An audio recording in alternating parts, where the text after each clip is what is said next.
이해찬 당대표의 속개 선언으로 더불어민주당 제48차 최고위원회의를 속개하겠습니다. 네, 제48차 최고위원회를 속개하겠습니다. 이해찬 당대표의 발언이 있겠습니다.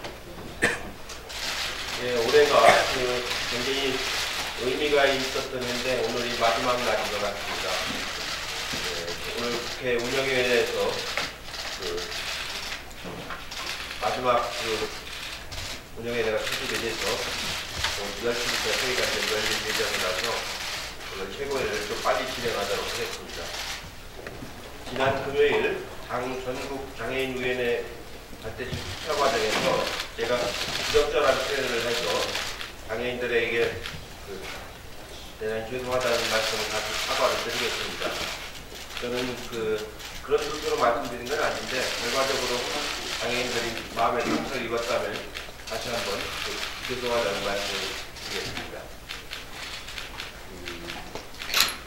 2018년 한 해를 이렇게 돌이켜보면은 70년 분단 체제가 마감되고 평화 공존의 시대로 넘어가는 아주 중요한 전환기 시작이라고 판단이 됩니다. 어제 김정은 위원장이 문재인 대통령께 보내온 총서에서도 이런 느낌이 많이 됩니다. 압박을 못한 거에 대해서 아쉽게 생각한다는 그런 표현이 있었다는 얘기가 있는데 오늘 청와대 오찬에서 문재인 대통령께서 좀 더 말씀을 해주실 것을 기대를 하겠습니다. 경제적으로만 본다면은 우리나라가 수출 6천억 불을 돌파했고 3만 불 시대에 진입한 의미가 있는 수치라고 생각을 합니다. 그러나 우리가 해외 의존도가 너무 높기 때문에 또한 우리 경제가 갖고 있는 취약점이 있다는 점을 다시 한번 좀 생각을 해야 되는 게 아닌가 하는 생각을 하고 앞으로도 이런 수출 의존도에만 의존하지 말고 보다 내실 있게 경제 발전할 수 있는 그런 경제 체계를 만들어 나가는 일이 중요하다고 생각을 하고 있습니다.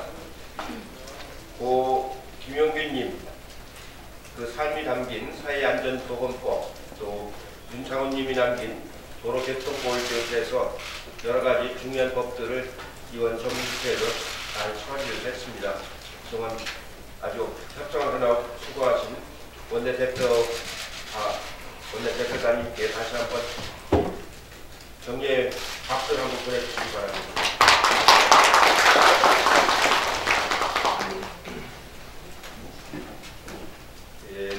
내년 들어서는 이제 우리가 좀 더 그 민생경제 기력을 좀 해야 될 것 같습니다. 광주형 일자리 문제를 내년에 바짝 당에서 참여해서 해결할 수 있는 그런 노력을 좀 해야 될 것 같고, 택시 지금 문제도 내년에 들어가서는 사회적인 타협을 통해서 해결할 수 있는 노력을 당에서 좀 더 경주를 해야 될 것 같습니다. 또 하나는 내년에 들어가서 이제 가장 중요한 것이 3.1 혁명 100주년, 또 임시정부 100주년 기념하는 아주 중요한 해가 되겠습니다. 3.1 운동이라고 우리가 이제 그동안에 불러왔는데, 아주 대중적인 혁명이라고 주장하는 그런 분들이 이제 많이 있기 때문에 당에서도 한번 검토해 볼 필요가 있다고 생각이 들어서 민주연구원에서 한번 3.1에 대한 좀 이론적인 검토를 좀 해주셨으면 하는 그런 생각이 좀 가지고 있습니다. 이상입니다. 홍영표 원내대표 바라겠습니다. 네, 2018년이 오늘로 끝나고 내일이면 개년 새해가 시작됩니다. 정말 가난이라는 말로는 부족했던 한 해였던 것 같습니다. 전 세계를 깜짝 놀라게 했던 세 차례의 남북 정상회담 등 기쁜 소식도 많았고, 또 우리를 슬프게 했던 안타까운 사건도 많았습니다. 다가오는 새해는 우리 국민 모두에게 반갑고 좋은 소식이 더욱 많이 들려오기를 진심으로 기대합니다. 어제는 김정은 위원장이 문재인 대통령에게 친서를 보내 새해에도 한반도 평화 번영을 위해 함께 나가자는 뜻과 서울 답방 의지를 전해왔습니다.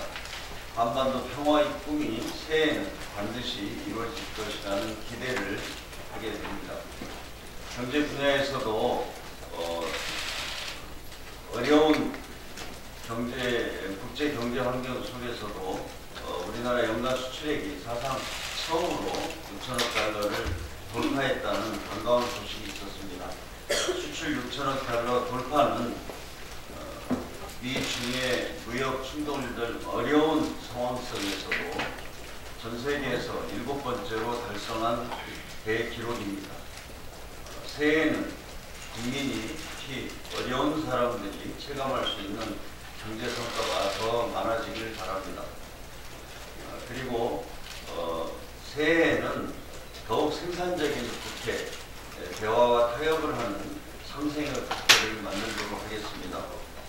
국회가 사회적 갈등과 대립을 부추기는 장이 아니라 민생을 챙기고 평화를 위해 초당적으로 협력하는 그런 국회가 되도록 최선을 다하겠습니다. 올해 마지막 국회 일정이 될 운영위원회가 오늘 열리게 됩니다. 김태우라는 흔치 않은 범법자의 개인 비리 문제로 왜 국회 운영위까지 열어야 하는지 이해가 되지 않습니다. 그러나 기왕 운영위원회가 열리게 된 만큼 김태우 사건의 실체적 진실이 제대로 밝혀지기를 바랍니다. 온갖 거짓말과 허위 폭로로 호도하려 하지만 사건의 실체는 명확합니다. 김태우라는 범법자가 개인 비리와 불법 행위를 은폐하기 위해 있지도 않은 민간인 사찰과 블랙리스트를 스스로 만들어내고 있는 것입니다. 그런데도 자유한국당은 실체적 진실에는 눈을 감은 채 오로지 정쟁을 위한 정치 공세에 집중하고 있습니다. 사실로 드러난 게 하나도 없는데 김태우 거짓말에 근거해서 터무니없는 정치 공세만을 벌이고 있습니다. 어제는 국회법을 무시한 채 청와대와 정부 관계자를 무더기로 운영위에 출석시켜야 한다고 주장하기도 했습니다. 거듭 말씀드리지만 헌법자의 농간에 국회가 놀아나는 것은 부끄러운 일입니다. 우리 당은 오늘 운영위를 비방과 정쟁의 무대로 악용하려는 시도에 단호하게 대응하겠습니다. 지난주 임시국회에서 유치원 3법을 처리하지 못하고 신속 처리한 건으로 지정했습니다. 우리 당은 유치원 3법을 신속하게 통과시키기 위해 최선을 다하겠습니다. 그러나 패스트 트랙을 통해 법안을 처리하는데 최대 330일이 걸립니다. 이름만 패스트 트랙이지 신속 처리라고 하기에는 너무 오랜 시간이 걸립니다. 상임위원이나 전체 의원 5분의 3 이상이 동의해야 패스트트랙 안건으로 지정할 수 있는 절차에도 문제가 많습니다. 이런 구조에서는 국민을 위한 절박한 민생 법안이 정쟁 때문에 기약 없이 표류할 수밖에 없습니다. 이런 문제를 개선할 근본적인 대책이 필요합니다. 우리 당 최재성 의원이 발의한 국회법 개정안, 일명 민생법안 신속처리 국민 명령법이 좋은 해법이 될 수 있다고 생각합니다. 이 법안에 의하면 상임위와 법사위 심사기간을 대폭 줄여서 1년 가까이 걸리는 신속처리 법안 처리 기간을 약 2개월로 단축할 수 있습니다. 무엇보다 신속처리 안건을 국회의원들뿐만 아니라 국민 50만 명 이상의 요청으로도 지정할 수 있도록 해 민의를 충분하게 반영하도록 했습니다. 우리 당은 최재성 의원 발의 법안을 당론으로 입법 추진하겠습니다. 이를 통해 더 이상 야당의 정략적 반대 때문에 국민을 위한 민생 법안 처리가 지연되지 않도록 제도적 장치를 마련하겠습니다. 이상입니다. 네, 다음은 박광원 최고위원. 이번 주. 예. 오늘이 2018년 마지막 날입니다. 전 대표님과 정무태가 원내대표 최고위원 모두는 언론인 여러분들, 함께해 주신 기자단 여러분, 촬영 기자 여러분들께 감사의 뜻을 전합니다. 새해 여러분들과 더 원활하게 소통하도록 노력하겠습니다. 그리고 이른 아침부터 최고위원 회의를 준비해 주시는 당직자 여러분들께도 감사의 마음을 전합니다. 오늘 국회 운영위원회에 임종석 비서실장과 조국 민정수석이 출석합니다. 민정수석이 국회에 나오는 것은 참여정부 시절 전해철 민정수석이 나온 2006년 이래 12년 만이라는 기사를 제가 봤습니다. 저는 오늘 운영위원회가 많은 관심을 받고 있는데 좀 전에 홍영표 대표님 말씀하신 것처럼 비비수사관의 빗나간 일탈 행위가 참으로 운영위원회까지 소집하고 또 거기에 12년 만에 민정수석까지 불러낸 현실을 보면서 오늘 운영위원회가 어떤 의미를 갖는가 생각을 했습니다. 국민을 어떻게 대하는가? 김영균법을 통과시키기 위해서, 인생입법을 통과시키기 위해서 12년 만에 민정수석의 국회 출석을 결정한 문재인 대통령과 더불어민주당 정부, 그리고 자신들의 정치적 이익을 위해서 민정수석을 꼭 불러내야 되겠다면서 김영균법 처리를 막았던 자유한국당, 이 극명한 차이를 국민들께서 확인하는 계기가 될 것으로 저는 확신합니다. 오로지 청와대와 더불어민주당 정부의 흠집을 내는 일이라면 무엇든지 좋다는 그런 발상, 이제는 더 이상 국민들의 동의를 얻기 어려울 것이라고 생각합니다.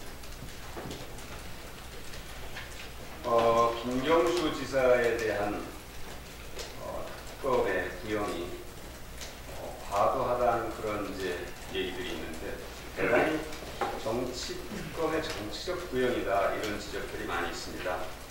사실 김경수 지사의 최후 발언을 보면, 진술을 보면 오히려 진실을 밝히고자 하는 김경수 지사의 의지가 명확하고 거기에서 스스로 무죄임을 이렇게 입증할 수 있는 그런 근거들이 있는데 오히려 특검에서 그런 조사를 하지 않았다. 심지어 100만 원을 시연 당시 100만 원을 줬다는 부분에 대해서 특검이 한 차례도 물어보지도 않았다 하는 그런 얘기까지 있습니다. 그러니까 특검이 뭔가 정치적 의도를 갖고 만들어낸 그런 구현이 아닌가 싶습니다. 법원이 정의로운 판단을 하실 것으로 확신합니다. 이상입니다. 네, 다음은 김혜영 최고위원. 예, 2018년의 마지막 날입니다. 올 한 해 국민 여러분들께서 보내주신 격려의 말씀과 질책 모두 감사드립니다. 2019년에는 민생 경제 활력을 위해 저희 더불어민주당에서는 더욱 노력하겠습니다.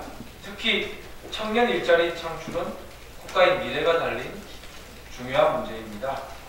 먼저 내년에는 창업 생태계를 조성하기 위해서 청년 창업 기업 등의 금융과 비금융 지원을 패키지로 제공하는 마포 청년 혁신 타운이 문을 엽니다.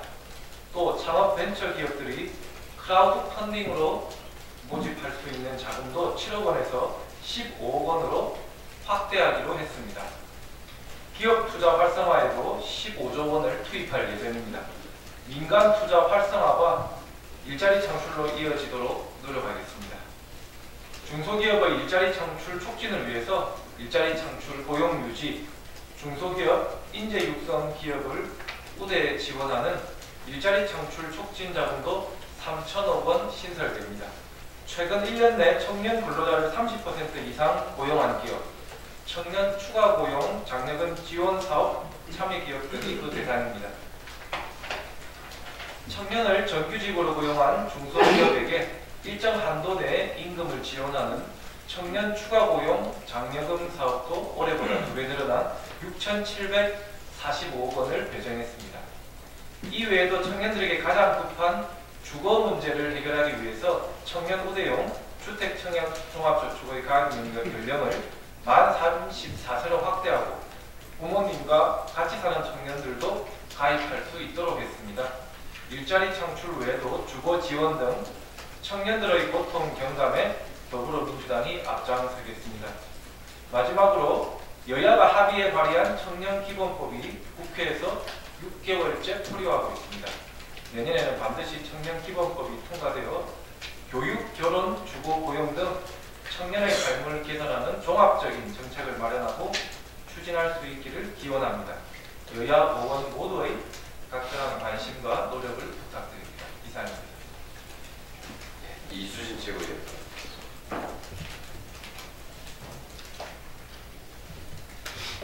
얼마 전 양진호 대표의 상습적인 직원 폭행 사실이 드러나면서 우리 사회에 큰 충격을 주었습니다.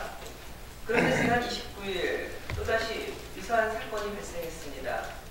잊혀질 권리를 주창하던 유망 IT 사업가 송명민 대표가 직원을 폭행하고 상습적으로 월급을 갈취했다는 내용이었습니다. 그는 청부살인으로 피해자와 가족을 해치겠다고 협박까지 했다고 합니다. 직원은 아랫사람도 노예도 아닙니다. 우리 회사를 위해 일하는 동료이고 구성원입니다. 직장 내 우월적 지위를 이용해서 직원을 폭행하고 살해 협박에 금품까지 빼앗는 엽기적인 행위는 있어서도 안 되는 일입니다. 경찰은 이번 사건에 대해 철저하게 수사해 주실 것을 요청드립니다. 노동자에게 직장은 삶의 터전이자 일상을 보내는 중요한 곳입니다. 지난 27일 국회 본회의를 통과한 것은 직장 내 괴롭힘을 금지하는 근로기준법 개정안이 통과되었습니다. 이번 사건처럼 직장 갑질은 끊이질 않고 있습니다. 이는 개인의 일탈로만 치부할 수 없고 우리 사회의 고질적인 상명하복에 경직된 조직문화와 물질 만능주의가 바뀌지 않는다면 다시 양진호가 또 나타날 것입니다. 직장 내 민주주의를 위해 교육과 제도 개선 등 관심을 가져야 합니다. 2018년 마지막 날인 오늘 쌍용자동차 해고 노동자 71명이 9년 만에 첫 출근을 하는 기쁜 날입니다. 그러나 여전히 고공농성 중인 노동자도 남아 있습니다. 다시 한번 마음을 모아야 할 시기인 것 같습니다.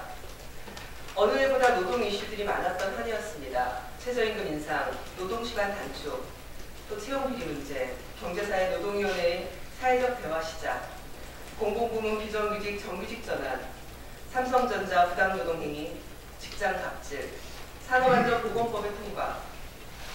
내년에도 올해보다 더 많은, 더 좋은 소식들이 노동자들에게 생기길 바랍니다. 마지막으로 너무 조급해하지도 말고 너무 실망하지도 말고 우리가 아직까지 연결되어 있다라는 그런 사실을 전해드리고 싶어서 노동자 시인 박노해 시인의 아직과 이미 사이라는 시의 일부를 10부를 들려드리고 싶습니다. 아직 오지 않은 좋은 세상에 절망할 때 우리 속에 이미 와 있는 좋은 삶들을 보아 아직 피지 않은 꽃을 보기 위해선 먼저 허리 숙여 흙과 뿌리를 보살피듯 우리 곁에 이미를 품고 길러야 해. 이상입니다. 네, 다음은 박주민 최고위원. 올해 마지막 날입니다. 경험이 돌아가서 국민들 눈높이에 맞추지 못했던 부분은 각고의 노력을 통해서 내년에는 반드시 맞추겠다는 말씀드리겠고요. 일하는 국회로서 다시 태어나기 위해서 필요한 노력들도 계속 경주해 나가겠다라는 말씀을 드립니다. 올 한 해 다들 고생 많으셨습니다. 오늘 많은 분들이 얘기하셨지만 운영위의 임종석 비서실장 그리고 조국 민정수석이 출석을 합니다. 여기에 맞춰서 자유한국당은 운영위원을 대거 서고 있는데요. 관련돼서 두 가지 문제를 좀 지적하고 싶습니다.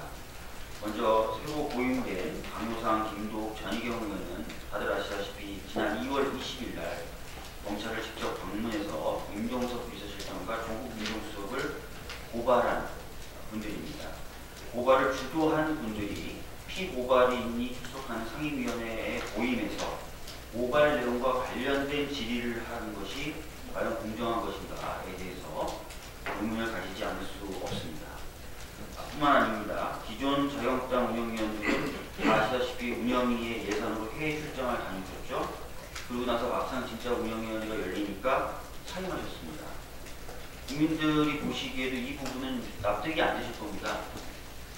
단지 해외 출장을 다녀가기 위해서, 그것도 예산으로 해외 출장을 다녀오기 위해서 사보임을 늦춘 것 아니냐라는 질타를 받을 수밖에 없는 장면이라고 생각합니다. 특히 조기 기획들을 다들 하셨는데요. 그것만 봐도 긴절한 일정은 없었다라는 것을 미루어 짐작하기 충분합니다. 다시는 이런 일이 좀 없었으면 좋겠다라고 생각합니다. 이번 운영위에 대한 자유한국당의 사보임만 봐도 과연 이번 운영위를 실질적 진실을 규명하기 위한 장으로 만들려고 하는 것이냐에 대한 심각한 의문이 듭니다. 제발 오늘 운영위는 경쟁의 장이 아니라 실질적 진실을 규명하는 장이 되기를 간곡하게 부탁드립니다. 최근에 한국사회 여론연구소의 여론조사에 따르면 국민 10명 중에 7명이 사법농단과 관련된 법관을 탄핵하라라는 의견을 가지신 것으로 드러났습니다. 탄핵 대상에 대해서는 사법농단에 관여한 법관을 전원 탄핵해야 된다는 응답이 29%로 가장 높게 나타났습니다.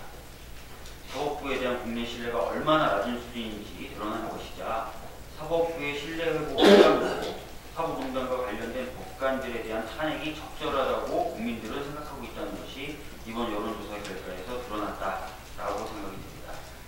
1월 국회에서는 반드시 법관 탄핵에 대해서 구체적인 논의를 진행해서 실무적으로도 추진될 수 있도록 노력하겠다는 말씀을 드립니다. 이상입니다. 서른 최고위원. 오늘 한 해 동안 우리 민주당을 지지하시느라고 수고가 많으셨던 언론인들께 그동안에 너무 취하는 바입니다. 내년 한 해도 민주당을 잘 지지하셔서 국민들에게 뜻이 정확히 알려질 수 있게 되기를 기대하겠습니다. 감사합니다. 해군 강길도 대항함과 일본 대상자위대 초계기의 적대행위 논란과 관련해서 일본 아베 총리의 적반하장이 도루를 넘고 있다고 지적하고 싶습니다. 자신의 정치적 이익을 위해서 외교 갈등까지 악용하는 것 아니냐는 불순한 의도까지 의심되는 상황에서 심각한 유감을 표한 바입니다. 지난 20일 우리 해군 구축함 강개토 대항함이 동해 중간 수역에서 북한 조난 선박을 구조하는 과정에서 일본 초계기를 향해 사격 통제 레이더를 가동했다며 일본 정부가 열흘째 그친 불만과 함께 사과를 요구하고 있습니다. 지난 28일에는 아베 총리의 지시로 해상자위대 초계기가 강기토 대항함에 근접 비행하면서 촬영한 영상까지 공개했습니다. 이는 심각한 외교 결례라고 생각합니다. 아베 총리의 이 같은 비정상적 행태가 최근 추락하고 있는 국내정치 지지율을 만회하려는 속셈이라거나 화해 지휘제 간 해산과 강제징용 판결 등으로 나빠진 한국에 대한 감정이 폭발했다는 언론의 해석이 있습니다. 이게 사실이라면 외교 갈등을 수습해야 할 정치 지도자로서 자기는 미달이자 국제적으로 비난받아야 할 몰령치한 태도이자 향후 응분의 책임을 져야 할 것임을 분명히 밝힙니다. 한국군의 레이더 전파 조사는 군사 평론가이자 일본 우익인 다모가미 도시로 전 항공자위대 막무장조차도 일본이 호들갑 떨 일 아니다고 발언한 사안입니다. 실상은 일본 해상자위대 초계기의 적대 행위에 대해 우리 정부가 사과를 받아야 할 상황임에도 우리 정부는 양국 관계를 고려해 신중한 대응을 하고 있습니다. 그럼에도 일본이 비난 수위를 높이는 것은 아베 총리가 국내 정치에 한일 관계를 정치적으로 이용할 속셈으로 도리어 갈등을 부추긴 것이라 판단할 수밖에 없습니다. 아베 정권의 왜곡된 외교 갈등 초래는 자국민과 국제사회를 속이는 것이며 결국 자국민과 국제사회의 심판을 받을 것입니다. 아베 정부는 이 같은 상황을 엄중히 받아들여 국내 정치를 위해 한일관계를 악용하는 것은 미래지향적 한일관계 일말에 도움이 되지 않음을 자각하고 거짓 선동 정치를 통해 한일관계를 벼랑 끝으로 내모는 행위를 중단하기를 촉구하는 바입니다. 이상입니다. 네, 남인수 최고위원.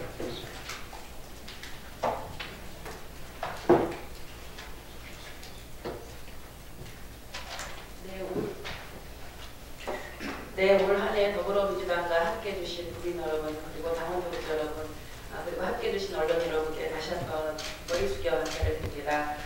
저는 올 한 해 민생 연석회의를 책임 맡아서 이해찬 대표님과 함께 카드 수수료 원화를 통해서 자영업자와 중소상공인들의 경영상의 어려운 점을 덜어드리기 위해서 노력했습니다. 집권여당이라고 하는 부분은 결국은 가치와 실력으로 책임을 지는 거라고 생각합니다. 우리 정부가 취임하고 있는 정의로운 대한민국, 나라다운 나라를 위해서 내년에도 매진하겠습니다. 교수신문이 올해의 그 사자성어로 짐은 무겁고 갈 길은 멀다라는 뜻의 임중돈을 선택했다고 합니다. 저는 2019년 새해의 사자성어로 손잡고 함께 가자는 뜻의 휴수 동행을 말씀드리고자 합니다. 문재인 정부는 촛불 시민들의 염원으로 만들어진 정부입니다. 온갖 어려움 속에서도 위기를 극복하고 도약과 발전의 기회로 만들어온 우리 국민들의 저력이 있습니다. 한 사람이 꾸는 꿈은 꿈에 불과하지만 여럿이 함께 꾸는 꿈은 현실이 될 수 있다고 하였습니다. 2019년 새해 우리가 한마음 한뜻으로 휴수 동행을 한다면 민생 경제 위기를 극복하고 다 함께 잘 사는 대한민국을 만들어 나갈 수 있다고 생각합니다. 우리 민주당이 그동안 부족한 점이 있다고 한다면 국민들께 다시 한번 더 성찰하고 국민만 바라보고 가겠다는 그런 약속의 말씀드립니다. 감사합니다. 이영석 최고위원. 예, 다른 최고위원도 말씀하셨습니다만 2018년 마지막 날에 갖는 최고위원 회의입니다. 2018년은 한반도의 비핵화와 항구적 평화의 출도를 놓는 한 해였다고 판단합니다. 김정은 위원장의 답방은 이루어지지 않았습니다만 친서를 통해서 그리고 또 두 정상이 세 차례 만남을 통해서 한반도 평화를 위한 남북의 강한 의지는 확인했다 판단하고 있습니다. 특히 6.13 지방선거에서 보여준 국민들의 선택은 촛불 혁명으로 탄생한 문재인 정부의 성공을 통해서 대한민국을 보다 더 나라다운 나라로 만들어달라는 그런 국민의 명령이라고 판단을 합니다. 하지만 집권 여당임에도 불구하고 과반 의석에 미치지 못하는 의석의 한계 때문에 여러 가지 어려움을 겪었던 또 한 해이 있습니다. 자유한국당의 발목이 잡힌 유치원 3법은 해를 넘기게 되고 또 위험의 외주화를 막으려는 김용균법 또한 자유한국당의 거래의 희생양이 되는 그런 또 안타까움을 맛보았습니다. 특히 5.18 진상규명위원회는 4개월이 지났음에도 자유한국당의 위원 추천이 이루어지지 않아서 아직도 출범조차 못하고 있는 상황입니다. 새해에는 나경원 원내대표께서 반드시 조속한 그리고 합리적인 위원 추천을 통해서 5.18 진상규명위원회가 신속하게 할 일을 할 수 있도록 협조해 주실 것을 다시 한번 촉구드립니다. 대표께서도 말씀하셨습니다만 광주형 일자리가 막판 타결을 앞두고 협상 주체들 간의 이견이 좁히지 못해서 결렬되고 아쉬움이 남았던 한 해였습니다. 새해에는 새로운 노사 상생 일자리, 광주형 일자리가 조속히 타결돼서 국민에게 또 지역민들에게 희망을 주는 그런 한 해가 되기를 기대합니다. 끝으로 한 말씀 더 올리겠습니다. 그저께 두 분의 무소속 의원님들이 입당 선언을 했습니다. 저희 당에서는 기존에 우리 당을 지켜오신 당원들의 자존심과 상실감을 지켜나가는 차원에서 그리고 또 당의 정체성을 확고히 하는 차원에서 앞으로 입당이나 복당 심사에 엄격한 심사와 또 자격 심사를 통해서 입당이나 복당을 허용할 계획은 맞습니다. 이상입니다. 예, 이상 모두 발언을 모두 마치고 회의를 비공개로 전환하겠습니다.